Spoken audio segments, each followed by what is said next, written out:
Langkah besar Indonesia di panggung global kembali terjadi. Presiden Prabowo Subianto bertemu langsung dengan Presiden Rusia Vladimir Putin di Moskow.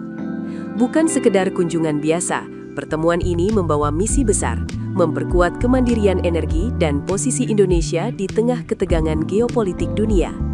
Pertemuan bilateral tingkat tinggi ini berlangsung pada Senin 13 April 2026 dan menjadi momen penting dalam hubungan Indonesia-Rusia.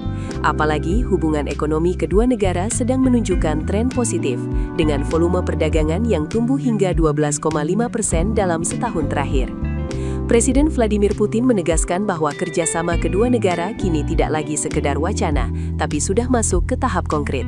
Mulai dari sektor energi, luar angkasa, pertanian, hingga farmasi, semua menjadi fokus utama untuk menjaga stabilitas pertumbuhan ekonomi kedua negara. Meski sempat terjadi koreksi di awal tahun, Rusia tetap optimistis kerjasama ini akan terus berkembang. Ini menunjukkan bahwa hubungan Indonesia dan Rusia tidak hanya kuat, tapi juga adaptif terhadap dinamika global. Di sisi Indonesia, Presiden Prabowo membawa agenda strategis yang jelas. Salah satunya adalah mempercepat mekanisme transaksi finansial antara kedua negara. Hal ini dinilai krusial agar proyek-proyek kerjasama tidak terhambat oleh persoalan teknis, terutama dalam sistem pembayaran internasional yang kini semakin kompleks. Tak hanya itu, Prabowo juga menegaskan visi besarnya. Indonesia harus mandiri dalam sektor pangan dan energi. Menurutnya, dua sektor ini adalah fondasi utama bagi kedaulatan bangsa.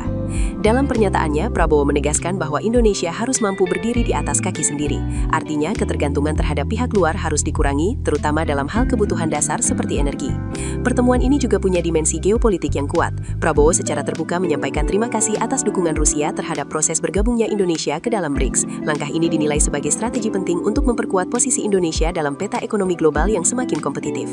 Suasana diplomasi yang biasanya formal juga sempat mencair. Prabowo memberikan ucapan selamat atas perayaan Hari Kosmonot di Rusia, bahkan menyebut bahwa tokoh seperti Yuri Gagarin sangat berpengaruh hingga banyak anak Indonesia yang menggunakan namanya. Momen ini menunjukkan kedekatan emosional dalam hubungan kedua negara. Kerjasama ini bukan sekedar hubungan bilateral biasa. Ini adalah bagian dari strategi besar Indonesia untuk menghadapi ketidakpastian global, mulai dari krisis energi, ketegangan geopolitik, hingga perubahan ekonomi dunia. Jika kerjasama ini berjalan efektif, dampaknya bisa langsung dirasakan masyarakat, mulai dari stabilitas harga energi, peningkatan ketahanan pangan, hingga peluang investasi yang lebih luas. Namun di sisi lain, langkah ini juga menuntut kesiapan dalam sistem keuangan, regulasi, dan pengawasan agar tidak menimbulkan risiko baru. Di tengah upaya pemerintah memperkuat kemandirian energi dan pangan, masyarakat juga punya peran penting. Menghemat penggunaan energi, mendukung produk lokal, serta memahami dinamika global bisa menjadi langkah kecil yang berdampak besar. Selain itu, penting untuk terus mengikuti informasi resmi dari pemerintah dan lembaga terkait, agar tidak mudah terpengaruh isu atau spekulasi yang belum tentu benar.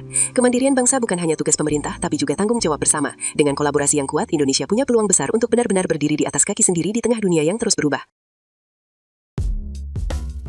Keputusan bisnis terbaik datang dari data, bukan tebakan. Mudah berlangganan Business Insight dengan subscribe with Google.